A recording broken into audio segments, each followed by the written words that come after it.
Very good morning to all of you. आज हम लोग देखते हैं अपना पॉलिटी का अगला लेक्चर। ठीक, कि यूपीएससी हिंदी ने इसको फ्री कर रखा है, तो आप इसको एज अ टेस्ट फॉलो करें। रिक्वेस्ट यू कि आप इसको एक लेक्चर की तरह ना फॉलो करके आप इसको एक टेस्ट की तरह, ठीक, और साथ साथ में मुझसे जितना सीख सकते हैं उतना सीखने का प्रयास, कि मैंने प्रश्न को कैसे हल किया, कैसे सॉल्व किया, कैसे सॉल्व किया जा सकता है, मैंने याद रखा है, तो आपको भी याद रखने की ज़रूरत है। फैक्ट्स और कॉन्सेप्ट्स दोनों को लेकर के साथ में चलना पड़ता है। चलिए, बाकी चीज़ें हम लोग प्रश्न के साथ ही सीखते चलेंगे। तो पहला प्रश्न हमारा, भारत की संसद के संबंध में, भारत की संसद के संबंध में, एक सेकंड, माइक तो लगा नहीं लेकिन फिर भी आवाज़ तो जाती है। भारत की संसद के संबंध में निम्नलिखित में से कौन सा कथन सही नहीं है? ये ध्यान रखना है, सही नहीं है। संविधान में एक संसदीय प्रणाली की सरकार का प्रावधान है, क्या ये सही है? संसद का सर्वप्रमुख कार्य मंत्रिमंडल का प्रावधान करना है। मंत्रिमंडल की सदस्यता निम्न सदन तक सीमित है। और जो चौथा है वो मंत्रिमंडल को लोकप्रिय सदन में बहुमत का विश्वास प्राप्त करना चाहिए।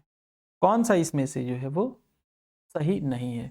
तो क्या मंत्रिमंडल की जो सदस्यता है वो सिर्फ निम्न सदन तक सीमित रहती है? क्या उच्च सदन के लोग मंत्रिमंडल की सदस्यता नहीं हासिल कर सकते हैं?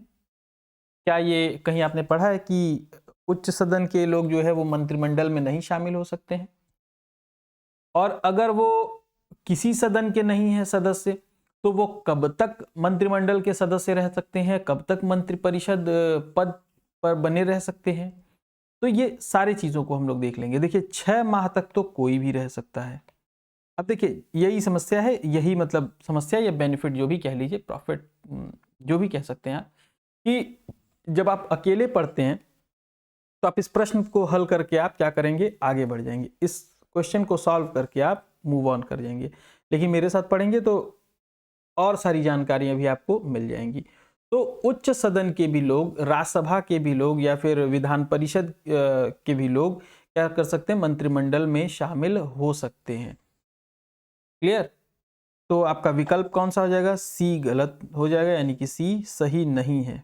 देखिए, और 6 माह तक जो है वो किसी भी सदन के अगर सदस्य नहीं है तो भी वो मंत्री पद पर बने रह सकते हैं, लेकिन उसके बाद उनको मंत्री पद की सदस्यता लेनी ही होगी।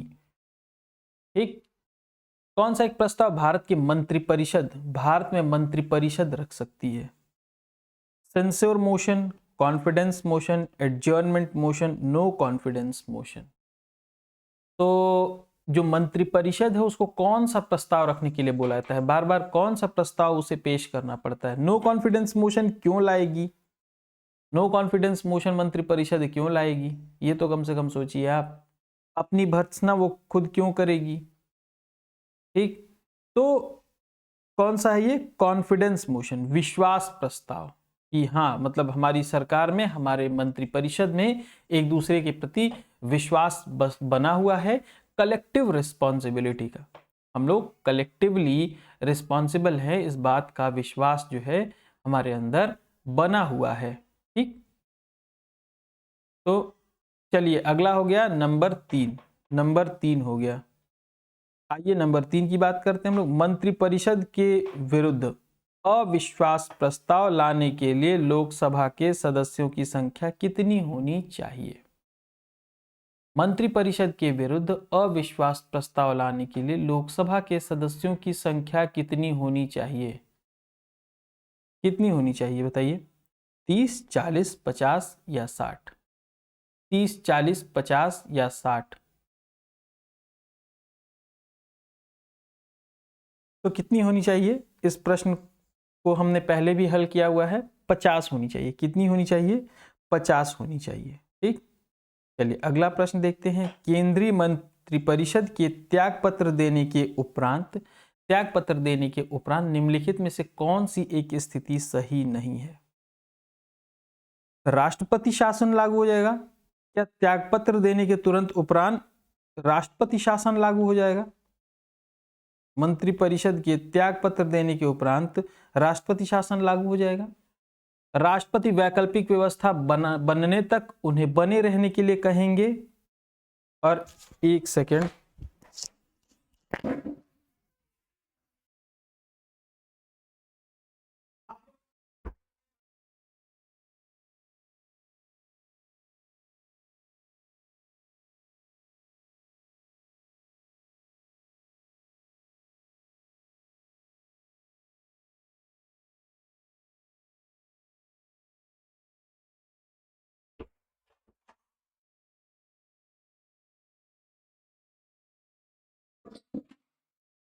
सॉरी एक्चुअली बैकग्राउंड से कुछ आवाज आ रही थी, तो मे बी आप लोगों तक वो पहुंचती तो चीज़ें थोड़ी सी क्लियर नहीं होती, तो माफ़ कीजिएगा। चलिए आगे बढ़ते हैं। वैकल्पिक व्यवस्था से अभिप्राय है यथाशीघ्र नई सरकार के गठन हेतु आम चुनाव कराया जाए। ठीक। और अपदस्थ मंत्रिपरिषद अपने पद पर नई सरकार बनने तक पदभार का निर्वाह करेगी। इसमें से कौन सा जो है स्थिति सही नहीं, तुरंत राष्ट्रपति शासन लागू नहीं होगा। ठीक ना, तुरंत राष्ट्रपति शासन लागू नहीं होगा। एक क्या कह रहा है, राष्ट्रपति शासन राज्यों में सांविधिक तंत्र के विफल हो जाने की दशा में अनुच्छेद 356 के तहत, किस अनुच्छेद के तहत, 356 के तहत लगाया जाता है। भारतीय संविधान में केंद्रीय मंत्रिपरिषद के त्यागपत्र देने की स्थिति में केंद्र में राष्ट्रपति शासन लागू होने की कोई व्यवस्था नहीं है। ठीक। वैकल्पिक व्यवस्था होने तक वही मंत्रिपरिषद कार्य करती रहेगी। क्लियर। निम्नलिखित में से कौन भारत के प्रधानमंत्री बनने से पूर्व किसी भी राज्य के मुख्यमंत्री नहीं रहे थे। तो ये तो रटा रटाया, अगर ये याद है तो फिर कर लेंगे आप। इसका उत्तर वैसे क्या है, चंद्रशेखर। उत्तर क्या है, चंद्रशेखर। क्लियर। नेक्स्ट, निम्नलिखित में से कौन अपने प्रधानमंत्रित्व काल में लोकसभा के सदस्य थे। मतलब बाकी लोग कहाँ के सदस्य थे, राज्यसभा के रहे होंगे या फिर उनको प्रधानमंत्री बनाया जा सकता है 6 माह तक, इस तरह की व्यवस्था के अंतर्गत थे। लेकिन ऐसा कौन था जो लोकसभा के सदस्य थे इन चारों में से, तो देवगौड़ा, आई.के. गुजराल, डॉक्टर मनमोहन सिंह और चंद्रशेखर।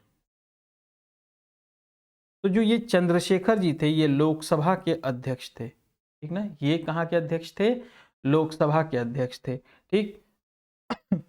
कब थे, कब थे, 1990 के टाइम पीरियड के दौरान थे ये, देखते हैं। हाँ, 1990 से 1991 के मध्य भारत के प्रधानमंत्री इस दौरान लोकसभा बलिया लोकसभा निर्वाचन क्षेत्र से ये क्या थे, सांसद थे।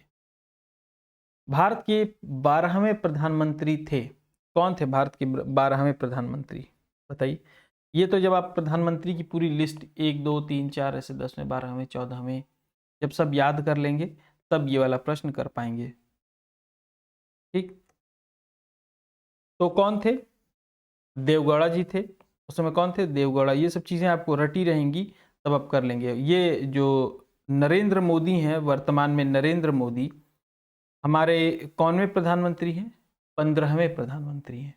कौनवें प्रधानमंत्री हैं, 15वें प्रधानमंत्री। ठीक ना।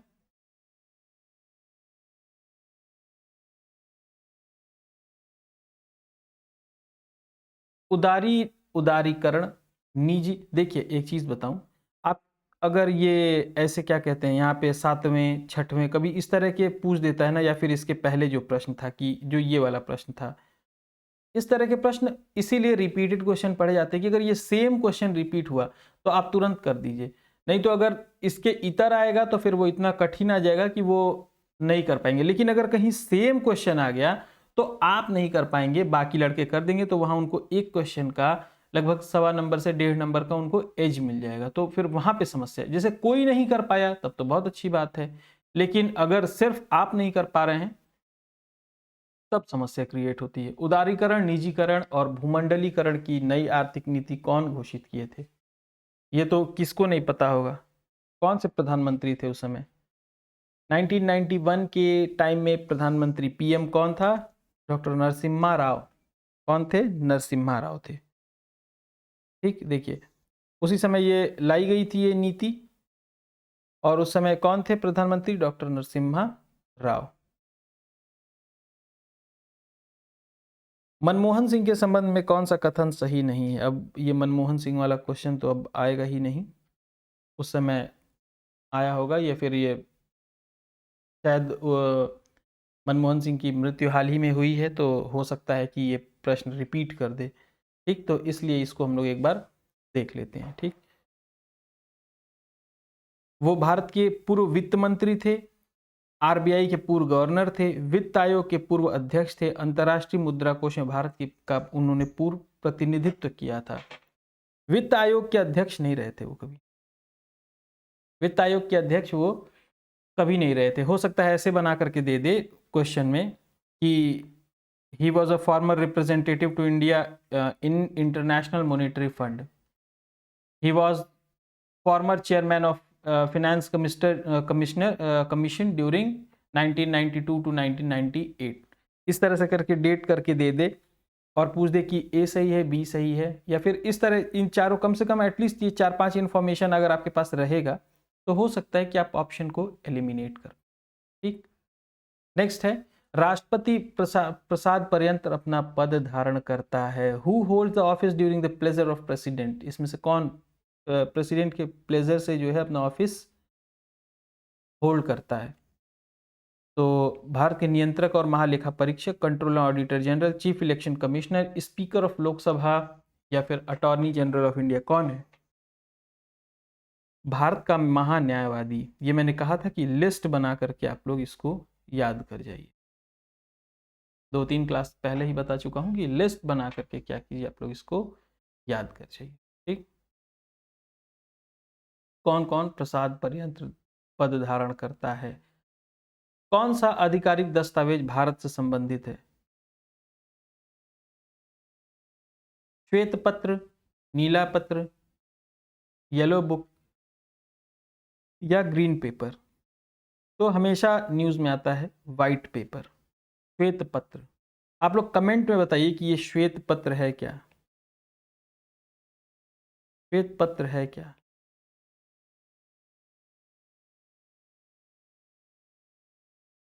भारत सरकार के मुख्य विधि परामर्शदाता कौन है? सीधे देखते ही ये सब आंसर मार दिया, अटॉर्नी जनरल ऑफ इंडिया। कौन है? Attorney general of India. और advocate general of advocate general कौन होते हैं? आप लोग कमेंट में बताइए, एडवोकेट जनरल कौन होते हैं?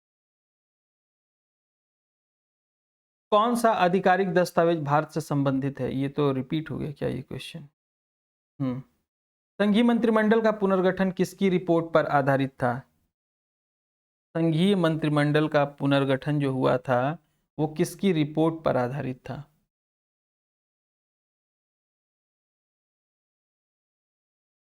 बताइए। ये फैक्चुअल, टोटली फैक्चुअल क्वेश्चन है, अगर ये आपको याद है, आपने पढ़ा हुआ है तो आप कर लेंगे।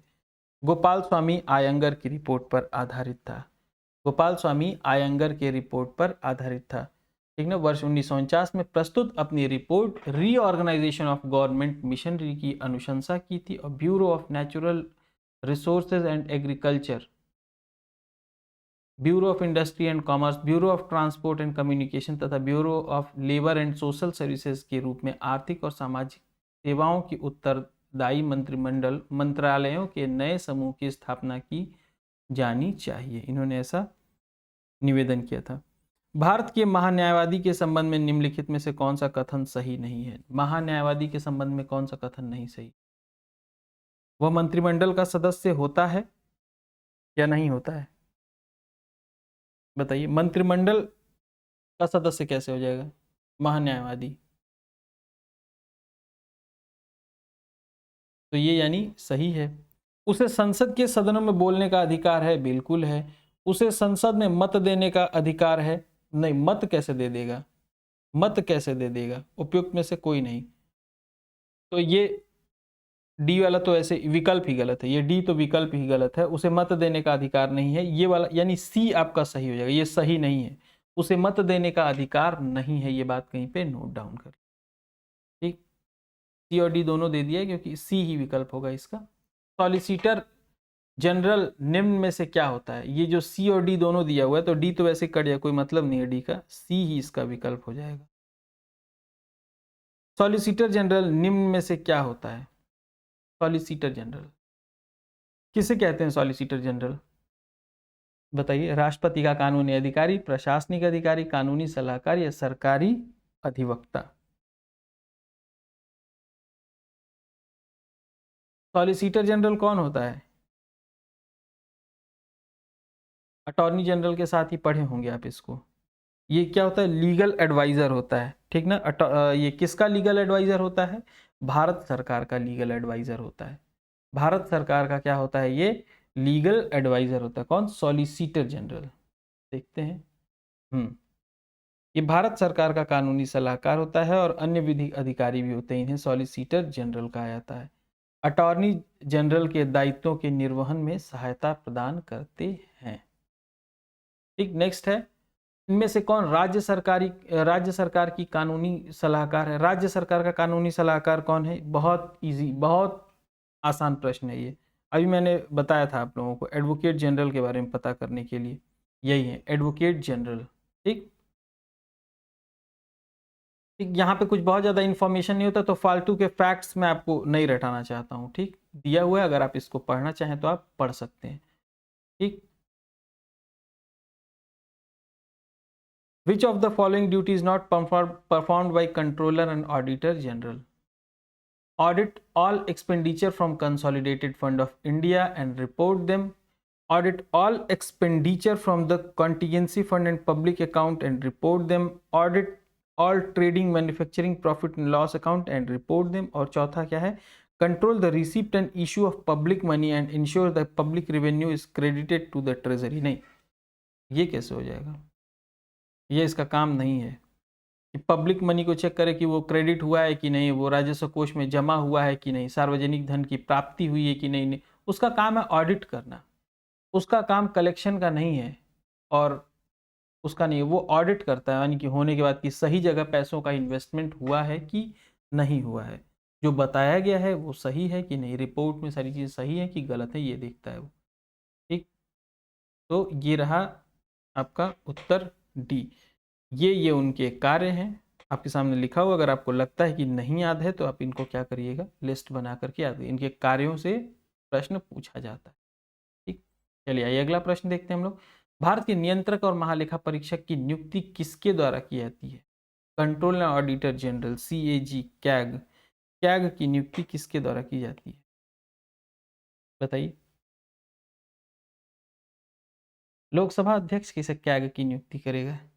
वित्त मंत्री कर देंगे कैग की नियुक्ति, वित्त मंत्री करेंगे? बताइए, योजना आयोग के अध्यक्ष करेंगे कि कौन करेगा? राष्ट्रपति द्वारा की जाती है इनकी नियुक्ति। इसको गेस करना भी, इतना बड़ा पद है ये। ठीक, नियंत्रक और महालेखा परीक्षक, नियंत्रक और महालेखा परीक्षक की टीका टिप्पणी पर उचित कार्यवाही करने के लिए अंतिम जिम्मेदारी किसकी होगी? बताइए, कौन कर सकता है? राष्ट्रपति आपको लगता है कि उनके काम में दखल अंदाजी करेंगे? सर्वोच्च न्यायालय के न्यायाधीश, संसद और राष्ट्रीय विकास परिषद? ये आप कह सकते हैं कि रटने वाला भी प्रश्न है, मतलब इसको समझ के आप पढ़ करके आप इसको सॉल्व कर सकते हैं। संसद, संसद। आप लोग कमेंट करके बताइएगा कि मैं मतलब आप लोगों को मेरे पढ़ने के बाद आप लोग भी पढ़ लेते हैं ना, आप लोग को इतना समय तो मिल जाता है कि आप इसको, क्योंकि अगर मैं इससे ज़्यादा स्लो करूँगा तो फिर वीडियो बहुत स्लो हो जाएगी। अगर हम लोग आधे घंटे में 30 प्रश्न भी ना कर पाएँ तो फिर क्या ही करेंगे हम लोग ना। आधे घंटे में एटलीस्ट हम लोग 30 प्रश्न कोशिश करते हैं कि हम लोग कर लें, और फिर मैं आपके लिए 2 घंटे का लेक्चर बना दूंगा और उसमें हम लोग 30 क्वेश्चन करेंगे, तो फिर वो बेनिफिशियल नहीं है। टाइम मतलब उसका रेशियो नहीं फिर बढ़िया है, कॉस्ट बेनिफिट रेशियो फिर उसका बहुत गंदा है कि हम लोग 2 घंटे में 30 प्रश्न करें। भारत के नियंत्रक महालेखा परीक्षक के संबंध में निम्नलिखित में से कौन सा सही नहीं है? उनकी नियुक्ति राष्ट्रपति द्वारा की जाती है, उनका वेतन सर्वोच्च न्यायालय के न्यायमूर्ति के समान होता है, सेवानिवृत्ति के पश्चात वह अन्य सरकारी सेवा के लिए अयोग्य हो जाते हैं, और उनकी उनको राष्ट्रपति पदच्युत कर सकता है। किसको? कैग यानी कंट्रोलर ऑडिटर जनरल को कैसे राष्ट्रपति कर देगा? ये आप समझ पाए, उनको कैसे पदच्युत कर देगा राष्ट्रपति? यानी कि ऐसे आप समझ लें कि कैग यानी कि अगर थोड़ा भी अगर ऑडिटिंग सही करें और पीएम को लगे कि वो फंसे तो राष्ट्रपति से बोल के वो तुरंत हटवा देंगे। तो क्या ये हो सकता है? नहीं, ये संभव नहीं है।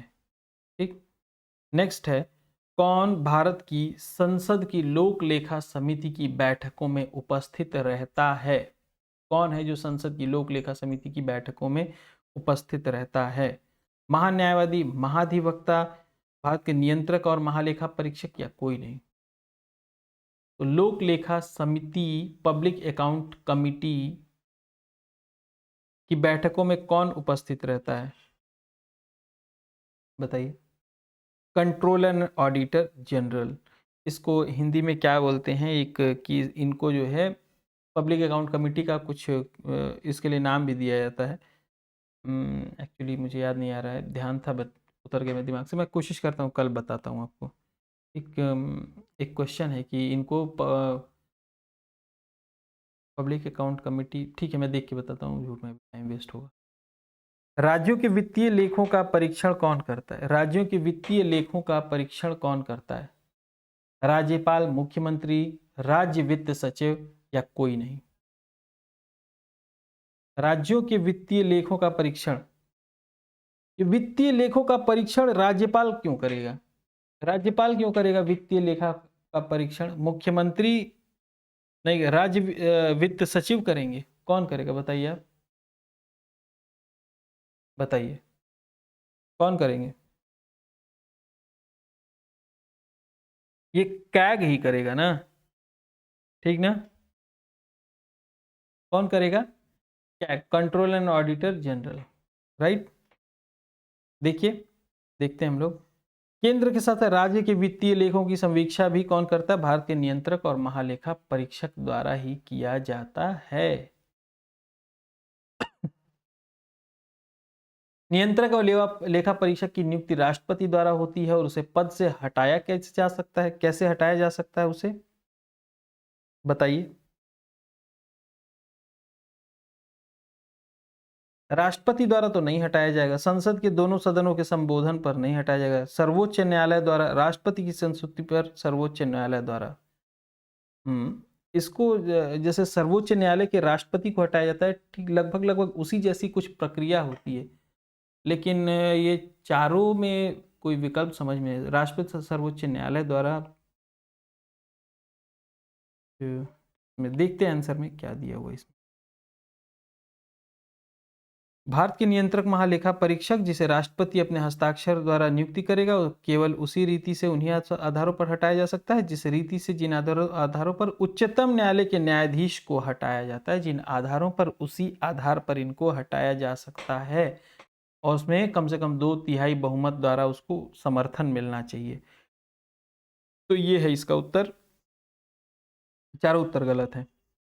लोक निधि का अभिभावक किसे कहा जाता है? लोक निधि का अभिभावक किसे कहा जाता है बताइए। नियंत्रक और, हाँ यही मैं अभी बात कर रहा था, एग्जैक्टली अभी मैं यही बात कर रहा था, क्लिक नहीं कर रहा था इसमें। मैं बोला था कि आपको बताऊंगा किसे कंट्रोलर और ऑडिटर जनरल को पब्लिक फंड्स का जो है वो गार्जियन कहा जाता है। ये दिमाग में मेरे क्लिक नहीं कर रहा। चलिए, ये मुझे याद तो था कि कहीं ना कहीं तो ये मैंने पढ़ा हुआ है, ठीक, तो उसको गार्जियन बोला जाता है। क्लियर। उसके बाद भारत का नियंत्रक और महालेखा निम्नलिखित में से मित्र और मार्गदर्शक होता है। इसका किसका होता है? देखिए, यही बार बार रिपीट होके आने लगा क्वेश्चन, ये बार बार रिपीट होके आने लगा। लोक लेखा समिति का होता है, ठीक ना। वो फ्रेंड, गाइड या गार्जियन, उसको कुछ भी बोल सकते हैं, ठीक। उसके बाद अगला है कि किस वर्ष ऑडिटिंग को अकाउंटिंग से अलग किया गया था। तो ये आप रटे रहेंगे तो आप कर लेंगे, नहीं तो नहीं कर पाएंगे। सीधा सीधा इसका जवाब है, आप लोग को थोड़ा समय देता हूं, 75, 77, 81, 76। तो ये रटा हुआ होना चाहिए एकदम से, 1976। Question number 28, which of the following is incorrect? Public finance is the study of financial activities of the government which includes examination of public expenditure, public revenue, financial administration, performance of commercial banks. तो commercial bank का क्यों करेगा? Commercial bank का क्यों करेगा? Public finance is the study, public finance में जो है ये नहीं पढ़ा जाता है, कॉमर्शियल बैंक इंक्लूड नहीं होता है, ठीक ना। लोक वित्त में संविधान के किस संशोधन ने लोकसभा के सदस्यों की संख्या 525 से बढ़ा करके 545 कर दी? ये आपको रटा हुआ होना चाहिए, आप पहले से यहाँ पे कोई आप कॉन्सेप्ट नहीं लगा सकते हैं, ठीक ना। यहाँ पे क्या है, आप कोई कॉन्सेप्ट नहीं लगा सकते हैं। तो किस संविधान संशोधन द्वारा किया गया था? 31वें संविधान 31st अमेंडमेंट एक्ट के द्वारा इसको किया गया था। और ये रहा हमारा आखिरी प्रश्न, लोकसभा के निर्वाचन के बारे में कौन सा कथन सही नहीं है? Election is held on the basis of adult suffrage, सही है, यानी कि वयस्क मताधिकार के आधार पर होता है, 18+ वाले दे सकते हैं वोट। निर्वाचन और संचालन निर्वाचन आयोग द्वारा किया, निर्वाचनों का संचालन किसके द्वारा किया जाता है? निर्वाचन आयोग द्वारा। The list of voter of election is prepared in the direction and control of the president है। List of voters for election is prepared under the direction and control of president, नहीं, राष्ट्रपति के डायरेक्शन और control में थोड़ी voters का वो किया था। राष्ट्रपति कहाँ से बीच में आ जाएंगे, वो तो कार्यकारी अध्यक्ष भी नहीं है। तो यही वाला गलत होगा, सी वाला ही, ठीक ना, सी वाला ही होगा। देखते हैं, केंद्रीय निर्वाचन आयोग के निर्देशन और नियंत्रण में इसका क्या किया जाता है? इसकी लिस्ट प्रिपेयर की जाती है। तो ये रहा आप लोगों का आज का लेक्चर और टेस्ट।